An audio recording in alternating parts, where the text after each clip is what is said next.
नमस्कार दोस्तों, स्वागत है आपका अपने चैनल जीके 25 ट्रिक्स पर। आज की इस वीडियो में हम मध्य प्रदेश जीके में मध्य प्रदेश विशेष पढ़ेंगे, जिसमें हम नदियों के किनारे बसे शहर, विद्युत परियोजनाएं और जलप्रपात से रिलेटेड क्वेश्चंस करेंगे और उसके बारे में डिटेल्स में हम जानेंगे।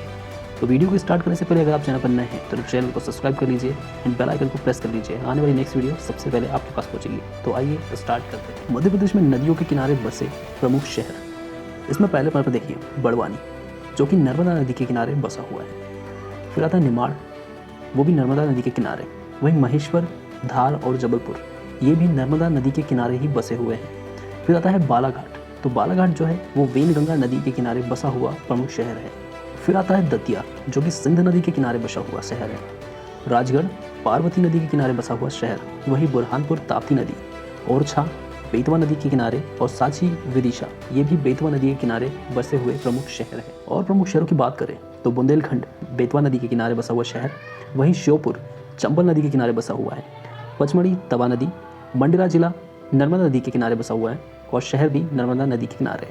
शाहजहाँपुर, पार्वती नदी के किनारे बसा हुआ शहर। वहीं होशंगाबाद, नर्मदा नदी के किनारे बसा हुआ प्रमुख शहर है।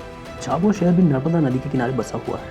वहीं शिवपुरी, सिंध नदी के किनारे बसा है। उज्जैन, शिप्रा नदी के किनारे है। ओमकारेश्वर, नर्मदा नदी के किनारे। मुल्ताई, ताप्ती नदी के किनारे। और देवास, काली सिंध नदी के किनारे बसा हुआ प्रमुख शहर है। अब बात करते हैं प्रमुख जलप्रपातों के बारे में। तो इसमें पहला है धुआंधार जलप्रपात। ये जबलपुर में है, नर्मदा नदी के ऊपर बहता हुआ जलप्रपात है। दूसरे नंबर पर है दुग्धधारा जलप्रपात। ये अनूपपुर में है, जो कि नर्मदा नदी पर बना हुआ जलप्रपात है। उसके बाद आता है कपिलधारा जलप्रपात। ये जबलपुर में नर्मदा नदी पर। उसके बाद सहस्वधारी सहस्त्रधारा, ये भी खरगोन जिले नर्मदा नदी पर बसा हुआ है। फिर है केवटी जलप्रपात, जो कि रीवा में है, बिहड़ नदी पर बना हुआ जलप्रपात है। चचाई जलप्रपात रीवा बिहड़ में ही पड़ता है और ये सबसे बड़ा लगभग 130 मीटर का ऊंचा जलप्रपात है। उसके बाद आता है बहुटी जलप्रपात, जो कि रीवा बिहड़ में ही स्थित है।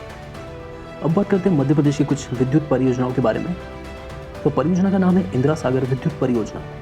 ये पुनासा, खंडवा में स्थित है और नर्मदा नदी पर बनी हुई विद्युत परियोजना है। इसकी ऊंचाई 92 मीटर है, जबकि विद्युत क्षमता 1000 मेगावाट। दूसरी परियोजना है ओमकारेश्वर परियोजना। ये सिद्धवरकुट, खंडवा में है और नर्मदा नदी पर ही स्थित है। इसकी ऊंचाई 75 मीटर है और विद्युत क्षमता लगभग 520 मेगावाट। फिर है महेश्वर परियोजना। ये धार जिले में स्थित है, जो कि नर्मदा नदी पर ही बनी हुई परियोजना है। इसकी ऊंचाई निश्चित नहीं है और विद्युत क्षमता 320 मेगावाट। उसके बाद है सरदार सरोवर परियोजना। ये भड़ोच, गुजरात में स्थित है, जो कि नर्मदा नदी पर बनी हुई परियोजना है। इसका विद्युत उत्पादन लगभग 1450 मेगावाट है। अगली परियोजना है राणा प्रताप सागर, जवाहर सागर और गांधी सागर। ये तीनों ही संयुक्त परियोजनाएं हैं, जो कि मध्य प्रदेश और राजस्थान के मध्य में है और ये चंबल नदी पर बनी हुई परियोजनाएं हैं। मध्य प्रदेश की परियोजना में बाणसागर परियोजना भी है, जो कि रीवा शहडोल में है। ये सोन नदी पर बनी हुई परियोजना है और इसका विद्युत उत्पादन 450 मेगावाट है। इसके अलावा अन्य परियोजनाओं की बात करें तो चुटका परमाणु परियोजना मंडला में है और यह भारत का 7वां परमाणु केंद्र है। विद्युत मंडल बिजली बोर्ड का गठन सर्वप्रथम 1950 में स्थापित किया गया। इसका मुख्यालय जबलपुर में है।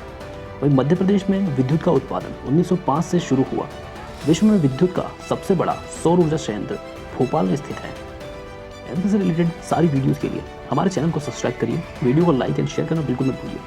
आने वाली नेक्स्ट वीडियो के अपडेट के लिए बेल आइकन को प्रेस कर दीजिए। GK 25 tricks. Thank you.